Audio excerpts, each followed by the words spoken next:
Since the day before yesterday, there has been solo attack. When I mean solo attack, I mean like the Fulanis in Uromi, where the incident happened, they are attacking individuals. For example, you can just be driving your car. If they see that the place is not crowded, they will just pick up stone, they will destroy your car, and they will run away. But I am telling people that evil does not pay. If you do evil, let them pay back the evil to you. Okay? Nobody should do any evil to anyone. But if someone threatens you or do evil to you, for me, I believe in the principle of self-defense. If you are coming to me with knife, I have the right to take my knife and deal with you. If you are coming with me with AK-47, definitely we'll get it by all means, and I will deal with you with AK-47. So all this kind of thing going on, it's not going to be sustainable. Just take a watch.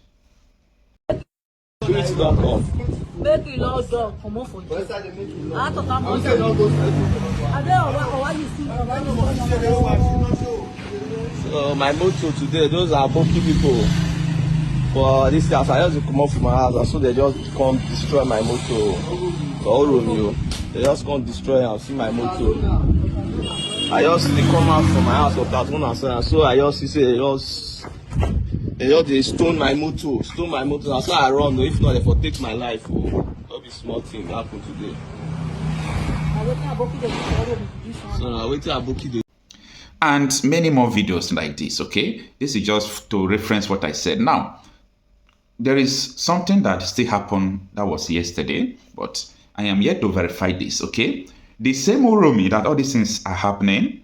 Now, if it is people that then listen, you will not carry a gun and pass Uromi again. Or you think that Uromi people will use because there is tension, they will stop searching vehicles, they will not do.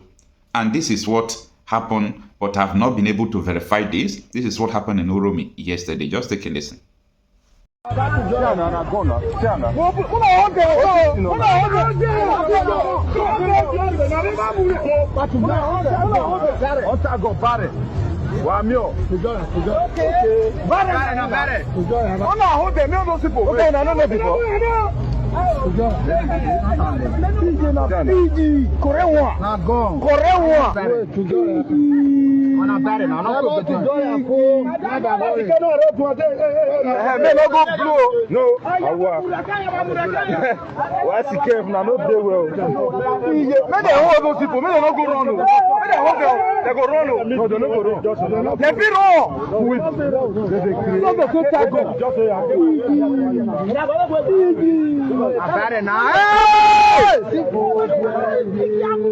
I'm going station now.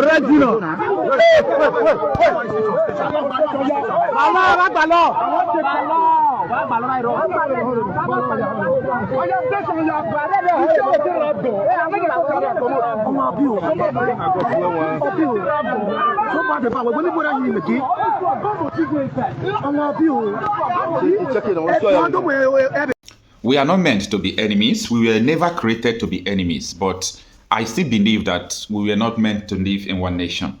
We don't have one school of thought, no one mentality, not one culture, and so on and so forth. So I think Britain did not conduct compatibility tests before they amalgamated Nigeria, or they purposely did it because they don't want African nations, to continue to grow. Anyway, I like the analysis of this guest in Arise News. Everything they said here is just the reality and what is happening. Thank you so much. I mean, very apt point you've made. And I must reiterate here, I totally condemn the waste of life, the killing in Uromi. Extrajudicial killing has no place in our country, and we totally abhor it. Absolutely. But let's go back to the facts of the matter. 16 Dingons. What I know about hunting, and I've gone on hunting expedition many times. You hunt in the bush in your locality. Correct me if I'm wrong. And I think you also said it. I've never heard of traveling many state lines to go and hunt somewhere. It's normally around your locality. Also, where the role of the government comes in, prior to this time, there has been a constant repetitive action of kidnappers in Uromi. Uromi, around the Ubiaja area, around that Irua area, up till Ikeke. most of those axes have been inundated by cases of kidnapping. And I know those axes because I traveled around there and I know. And the government had not done anything to stem the tide. Hence, even people now trusting the vigilante. Because people trusting the vigilante that have now gone high-handedness, that have now, perpetrated this in a high-handed way, it's a reflection of the fact that the security services of the state have failed. So, please, help us juxtapose those scenarios. Hunting in a bus, 16 guns, and an area that was initially inundated by kidnappers. What should we have done better? And how, after those perpetrating these heinous acts are brought to book, what should be done to stem the tide of kidnapping in all of these areas? Thank you very much, Rufai. You made a valid point, 16 guns, but let's look at it from the other perspective. Kidnappers will not bundle themselves into a commercial bus and put their guns as cargo while traveling. Basic interrogation, where are you coming from? We are coming from Port Harcourt, Elele. Where are you going to? We are going to Kanu. What are you going to do? We are going for Salah. So what are you doing with these guns? We are hunters. We went to hunt. Even if the story is not credible, at least they had something to say and you could hear them. Hand over for investigation to verify the claims. I am happy you have condemned the killings. It is not justifiable. But a tragedy has happened and we need to look at it vis-a-vis the previous happenings in that axis, kidnapping. But I disagree with you when you said the government had done nothing.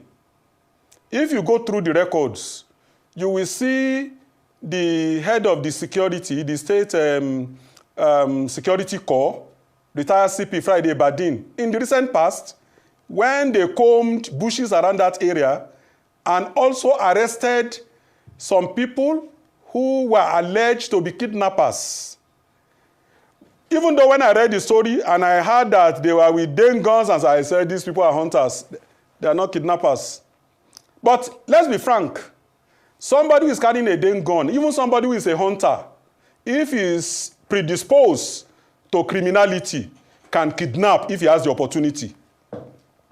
Because somebody a gun is pointed at will not say it is just a gun. A gun that can kill an animal can also kill a human being. So, yes, if the circumstances, justifies and evidence abound that they are kidnappers, then they should be treated as such, but not through extrajudicial killing. Thank you so much. Instead, by proper arraignment before the court of law. Yeah, I have a quick rebuttal. And even if they were kidnappers, what they ought to have done is they have taken them to the court of law, yes, and we condemn that. See, sir, I don't just talk if I don't know what I'm saying. That's one thing about me. I have facts. The government had not done anything to stem the tide. Forget the arrest and going into bushes for optics. Let me read you one of the messages I got from that area. You may say the government has not done enough. No, maybe the government has not done enough. But to say they've not done anything, with standing facts on his head. Let me read you one of the messages I got from this area. And these are constant messages I have. My hometown, Ugboha, is seriously under siege of herdsmen, killing, raping, kidnapping. We cannot sleep with our eyes closed. We cannot even go to the farms anymore. Uromi, Ugboha Road has become a no-go area for kidnapping and killing, and it's a daily occurrence. And this has not abated, though. No business activity is going on in those areas. Life is now hopeless and at a standstill. It's a daily occurrence. So apart from the optics of going to the bush and arresting some people, no, the real problem had not been solved because it's a daily occurrence, and I constantly get reports around that area constantly. People cannot go home. That's why I say they've not even done anything. Yes, you said they have gone to the bush, they've arrested people, but the problem had not been solved. There was action, but there was no solution. There was no solution. Maybe they've not done enough. Maybe they've not done enough. Maybe they've not done enough. Maybe they need to redouble their effort.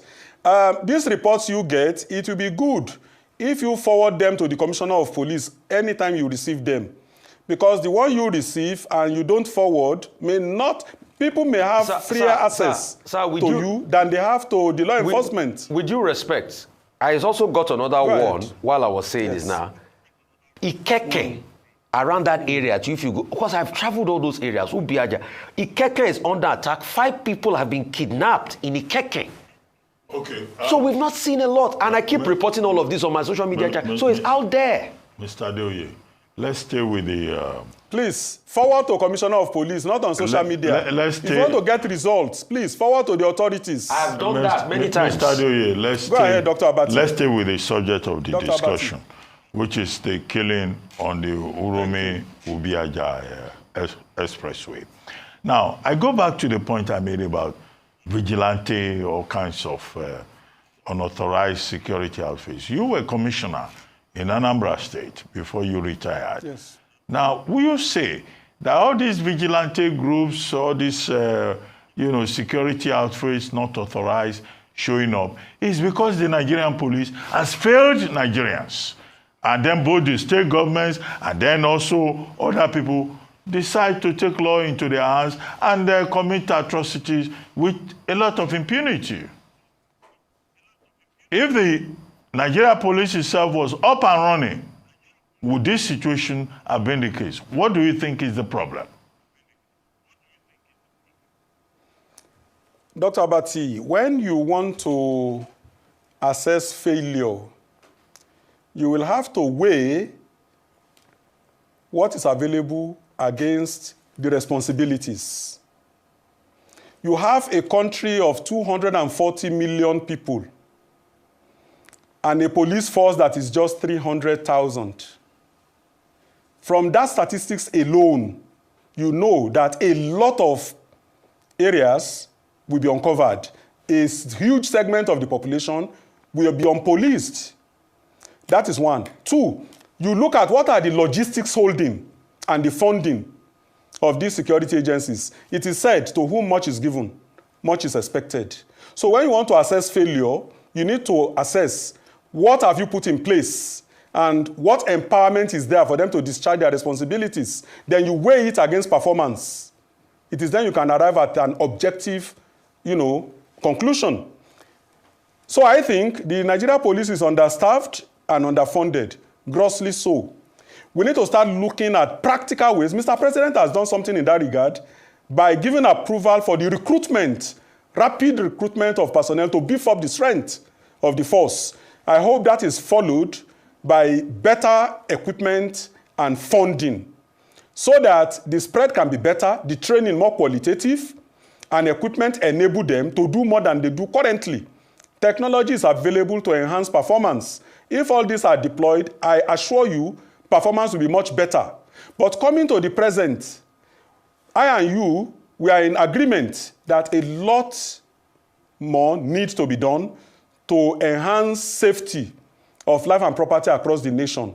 Kidnapping is a menace in many jurisdictions, not just in Edo State and not just this occurrence. In many states across the country, when kidnapping started in the Niger Delta, way back, when expatriates were the target for ransom, I warned. I said, this thing that is starting, and it is against expatriates and the locals are clapping, eventually it will become problem of the locals. We are there now. Kidnapping has become a lucrative business. Deliberate actions need to be taken to stem the tide. If death penalty is the punishment for armed robbery, taking somebody's property by force, I see no reason why kidnapping of a human being should attract less a penalty. So even though the world is running away from death penalty and we are stemming away from it, we have a peculiar problem. And only a strong deterrence can stem the tide. I advocate death penalty for kidnappers so that a strong warning will be sent to all that it is not just business. It is a deadly business. I also advocate that better synergy, communication, information sharing, and intelligence sharing be promoted among various agencies. It is disturbing that this incident happened at Uromi, and while it lasted, there was no intervention, not from police, not from civil defense, not from any agency. That is a cause for concern. More so in an area where Rufai pointed out that kidnapping has been rampant. Definitely it calls for martial action, and I hope the Commissioner of Police in Edo State, her area commanders, and the DPOs will get back to the drawing board and give the people the quality protection they richly deserve. And this is not a favor, okay. It is a duty. Okay, sir. I am sure the Inspector General of Police will be on the matter, and I'm sure something will be done. Okay, sir, before I let you go, you were once described, before you retired, as a billionaire commissioner of police in Anambra. You are now in retirement, so you know, how is life in retirement with the billions, as they once described you? That's an aside. Well, Dr. Abati, you know, yes, you mentioned during my last appearance that your crew were in Anambra during the election to give us support and stuff. So I regard you as my friend, so I will not sue you. But I've sued Olusegun Adeniyi, who made that publication, telling the world that I said, and you quoted him, that I am a billionaire. I have never said so anywhere. I reiterate that. And Olusegun Adeniyi will have his day in court to show evidence. I've already sued him and he has been served. And then let him come to court with this day and show proof to the court that I actually said so. Because he impugned my reputation, he created the impression that, well, I abdicated my responsibility and I was chasing filthy lucre, which is far from the truth. In retirement, life has been okay. I've been an investor all my life, and so retirement did not catch me unawares. You can see I have not aged much since the last time I came on your program.